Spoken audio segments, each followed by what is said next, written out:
everybody. Welcome to the Heart Program podcast. I'm Bill. This is Barbara, and we're with the Heart Program. Today, we're going to be talking about how is it possible to inoculate ourselves against depression and anxiety and to be able to thrive in challenges. We'll be introducing the concept of skills-based mental wellness. It's an approach that everyone can learn, and it not only helps us get out of hole, but also climb a mountain. So let's get started. Awesome. Thank you. So I think the first question to talk about is, what is skills-based mental wellness, and why should anybody care? When we talk about skills-based mental wellness, we're usually comparing it to the alternative of other things that are in mental wellness. So mental health, we usually think about therapy, we think about medication, we think about suicide prevention. Those are the kinds of interventions that the mental health profession are currently working on. And, you know, when people talk about reducing stigma or what kind of activities can we do to improve mental health, those are usually the things that we talk about, getting access to therapy and preventing suicide. The reason why we're bringing this up today is to point out the controversial, possibly, idea that therapy isn't actually the solution, that suicide prevention is too late, and that really what we need to be talking about is what are the skills that we can learn and do regularly that help us build a robust mental well-being and protect us against depression and anxiety and other mental health related issues down the road. And if we are currently struggling, these skills also help us get out of that struggle. So it's kind of twofold. Skills-based mental wellness being ways that we can affect our physical body, our emotions, and our thoughts, how we can manage them and even change them to improve our mental wellness. In a lot of ways, this sounds like having a very different set of mental models around how we think of our own mental health and approaching it from a different direction, right? Yeah, absolutely. Yeah, this is we talk in metaphors a lot and to help people understand, and really what Barbara's talking about here is the idea of teaching people swimming lessons so that they are skillful and competent and safe and confident in the water, and so that when things happen, as they will, they can be relaxed about dealing with them. The other perspective, which Barbara's talking about a lot of the mental health world is working in today, is more of a lifeguard model, which is rescuing you after you fall into the swimming pool because you don't know how to swim. Yeah, and you know, the lifeguard model is absolutely important. We need to help people when they are severely struggling, and yet that is not going to be the solution to addressing the mental health crisis, because it's much harder to rescue everybody than it is to prevent them from drowning. Right. As a metaphor. You know, in the grand scheme of the world, nobody wants to be rescued. Everybody wants to be able to have the skills so that the swimming pool is fun and exciting, and that they can go beyond that. Yeah. So that's that difference between, you know, lifeguards and swimming lessons. Right. What are some kind of concrete examples that we can talk about that can help people out? Well, earlier I mentioned the idea of being able to manage your physical body in a way that supports your mental wellness. And a lot of times we've heard people talk about breath and, you know, stress reduction and self-care and these kind of things that basically kind of make us feel better. They are very important, and they're the tip of the iceberg, because the underlying operation behind something like breath is that you're actually using this breathing exercise as a way to change the physiology of your body, to switch from being in fight-flight mode, anxiety attack, panic, scared, heart racing, all of that, to being in what we call rest and digest, which is just the opposite of fight flight, and it's what it sounds like. It's just a calm, baseline state where we can just, function in a relaxed way as opposed to being strung out and in distress. So breath has this ability, changing our breath to slow it down has this ability because of the way we're hardwired from a neuro perspective. By controlling and slowing down our breath, we actually can control and slow down our heart rate and release our muscle tension and switch our nervous system from fight, flight to rest and digest. So it's simple things like that, learning those kind of,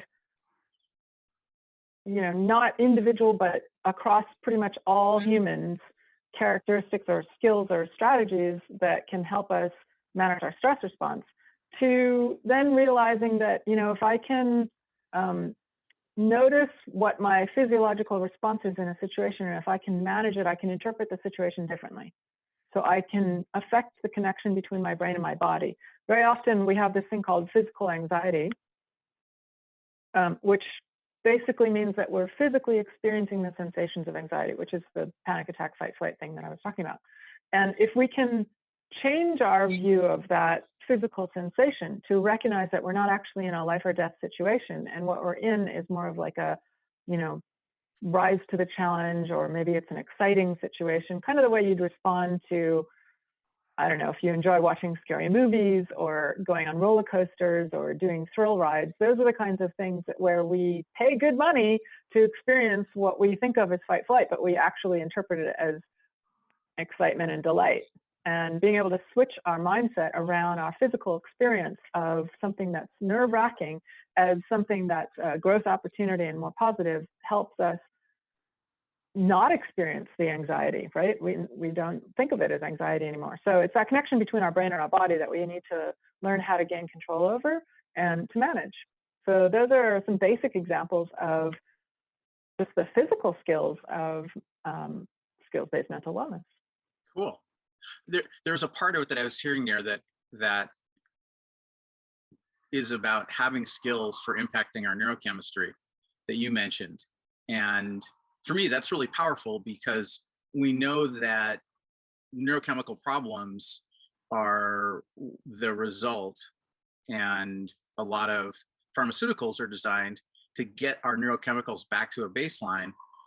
But it's really cool that we can actually, with our bodies, by ourselves, impact our brain chemistry without having to take pharmaceuticals. I think for me, that's one of the coolest things about this, especially because the pharmaceuticals our bodies get used to it over time, and we tend to need to up the dosage over time, which isn't the healthiest thing in the world for us.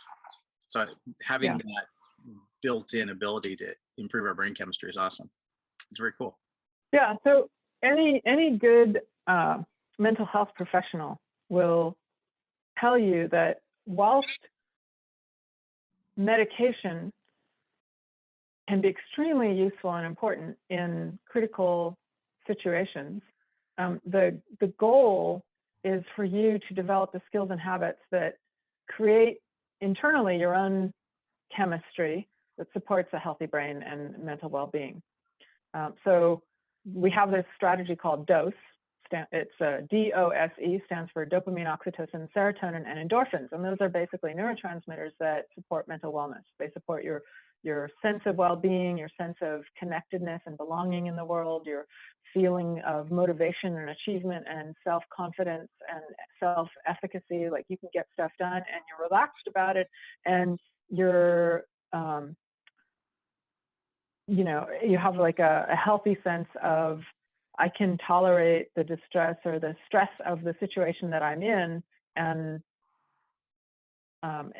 focus on problem solving, right? And not get caught up in the situation as much.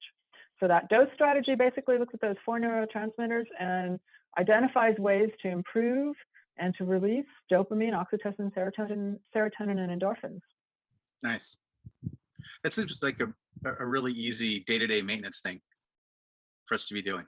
It is, and actually we can think about our resilience as sort of like a battery. We have this resilience battery that either, hopefully when we wake up in the morning, it's fully charged. Hopefully we've had a good night rest and we wake up and we're ready to go. and our battery is fully charged, and as we go through the day it kind of dwindles, and we can find ways to increase our battery charge and like sort of trickle charge it or add more energy to it over the course of the day with some coping strategies. But like you said, on a regular maintenance basis, we can actually increase the size of our battery, say go from like a AAA to a D, using the battery metaphor, by doing those kind of dose activities and increasing our reservoir, our capacity to deal with stress and distress and problem solving. So it's a way of, it's like energy management and like psychic social energy, I suppose, management. Yeah, this is a new area. So I think oftentimes having terminology to describe it that makes sense for other people, because it's a new area in the world, we just don't have a lot of language around it. So I think the resilience battery is a good metaphor, and people can understand it easily. And they may need some definition help. Yeah, that's very cool.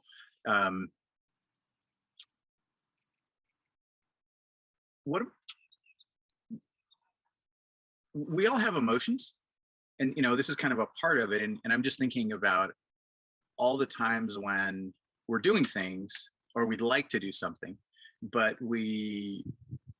our emotions get in the way of either having the conversation or trying something out, or they hold us back from this thing that we know would be good for us to do.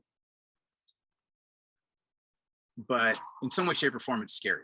And so we don't approach it. How do we work with that? So in the HEART program curriculum, we talk about emotions as being like a dashboard. They're warning lights and alarms and sort of indicators that we have an area that we need to pay attention to, not to avoid because it's uncomfortable, but actually pay attention and fix it. It's kind of like, when our baby cries, if we have a young baby, you don't ignore it because it's crying. You actually pay attention and you try and solve the problem. That's what we need to do with ourselves, with our emotions. And one of the things that emotions do is, that discomfort that we feel initially causes us to respond. And we have to stop and think, though, that sometimes the immediate response is not necessarily the right response, right? We can be impulsive and kind of set ourselves down the wrong path by just responding in a knee-jerk way, especially if we're misinterpreting the emotion. So we have to stop and think, what is this emotion? But that's hard to do when you're in the middle of it, right? If one of the skills and strategies that skills-based mental wellness promotes is this idea of wave surfing. Emotions are like chemical waves. When we experience a situation that gives us an emotion, like say somebody said something to us that really offended us, and we had this wave that came over us of, all these emotions wrapped up together. Shock, consternation, anger, maybe betrayal, or like confusion. I mean, there's just like a multitude of emotions that could come across in that initial wave. And we tend to think of ourselves as not having control over those emotions. And to a degree, we do not, especially when it's the first emotion set that we get.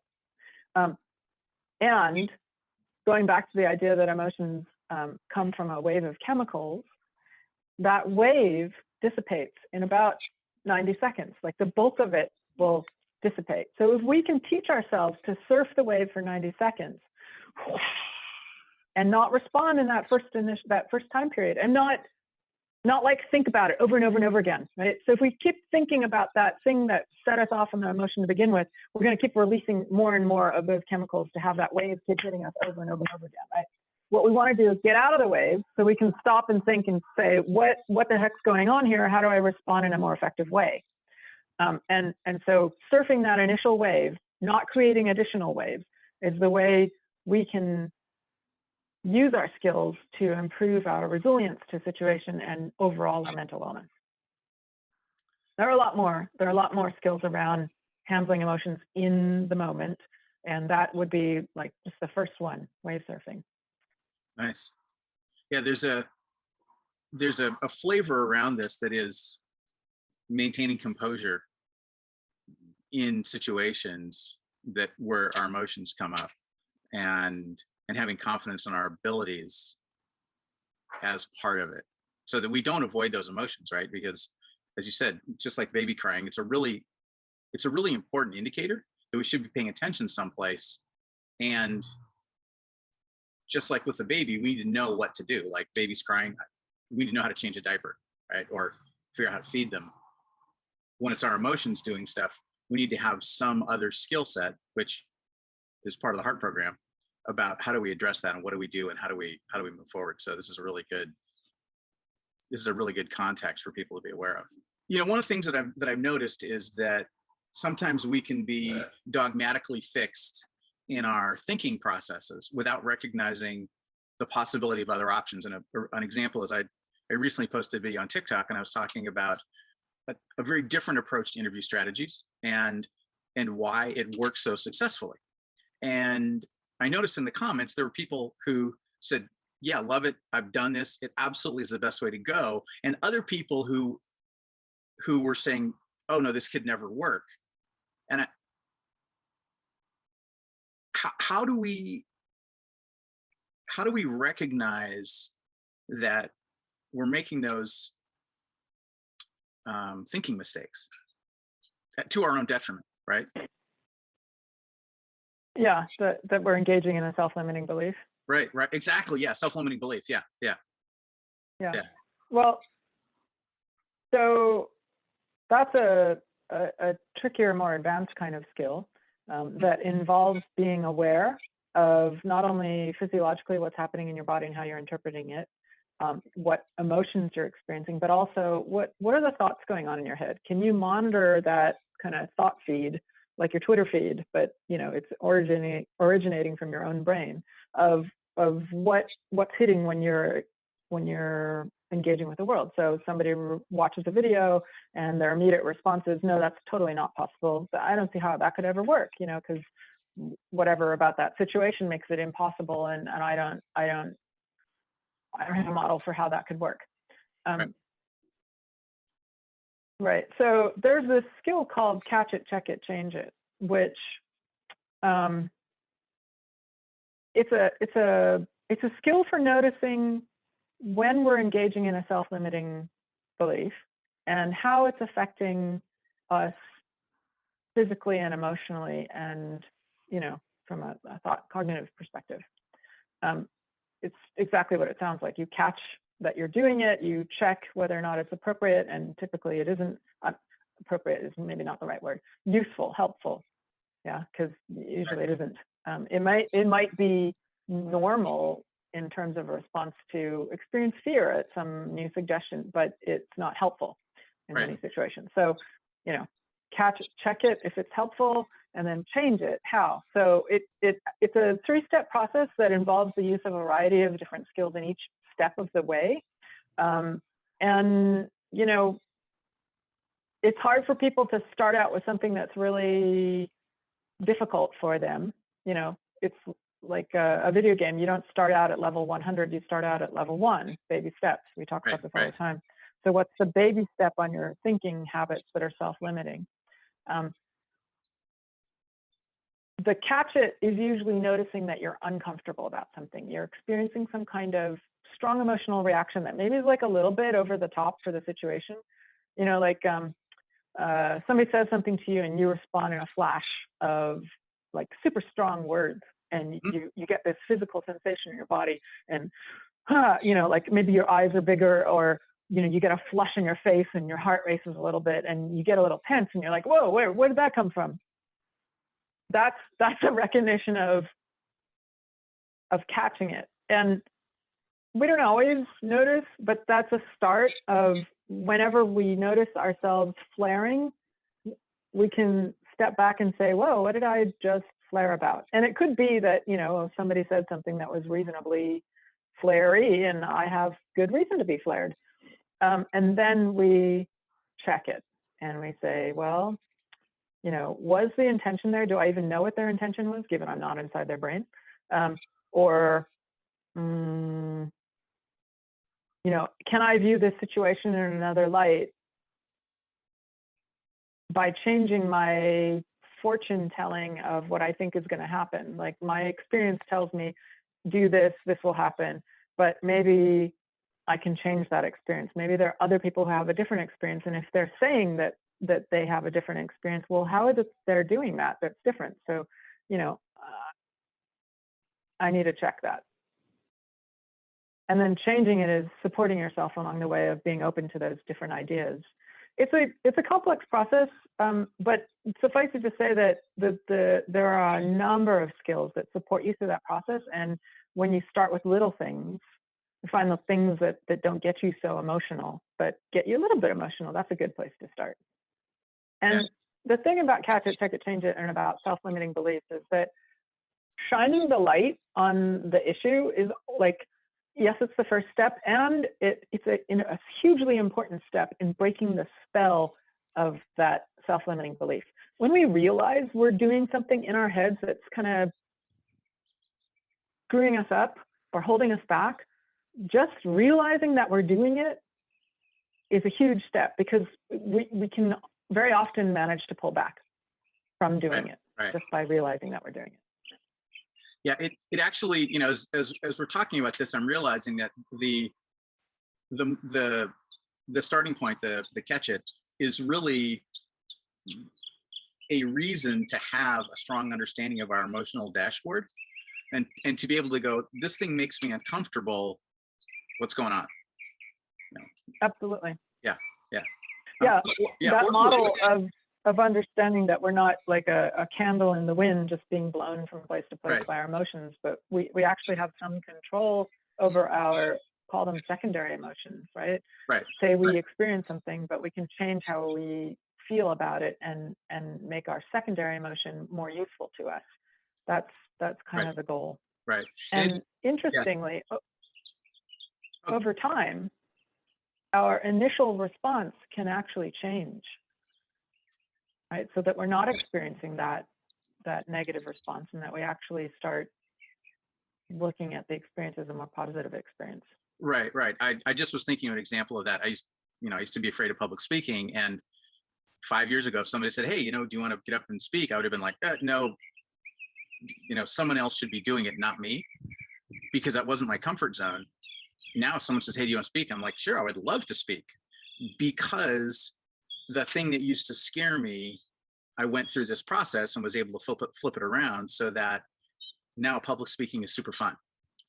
And and this is the reason why Catch It, Check It, Change It is so valuable, because when we are freed from those self-limiting beliefs, there's all kinds of opportunities in the world that we couldn't previously have gone after. So that's a really good skill to have, both for getting out of the hole as well as for climbing the mountains. That's right. Yeah, and I like that metaphor. So let's see, we've been in this podcast now for 30 plus minutes. Do we want to? I think it's a good place to wrap it up. Okay, cool, awesome. I would say, because digestible bits, right? Not gonna make it too long. Right. Okay. Yeah. So, folks, thank you a ton for listening into our conversation about this stuff. The goal here was really to pique your curiosity a little bit and get you thinking about, what is it that I don't know about the stuff that Barbara and Bill have been talking about here. The skills we're talking about, by the way, that there's a small amount of clinical research behind it. We're building on top of the gold standard in clinical interventions, which Barbara's an expert at. And we didn't just make this up last week out of a couple of cereal boxes. There's a ton of research behind this. And it works incredibly effectively in a wide variety of context. I came into this using it professionally. And so part of the reason we talk about climbing the mountain, not just getting out of the hole, is because of how these skills help me to achieve things that my peers haven't been able to do. So hope you enjoyed the podcast. Thanks for checking us out. And we'll be doing more of these in the future. See you next time.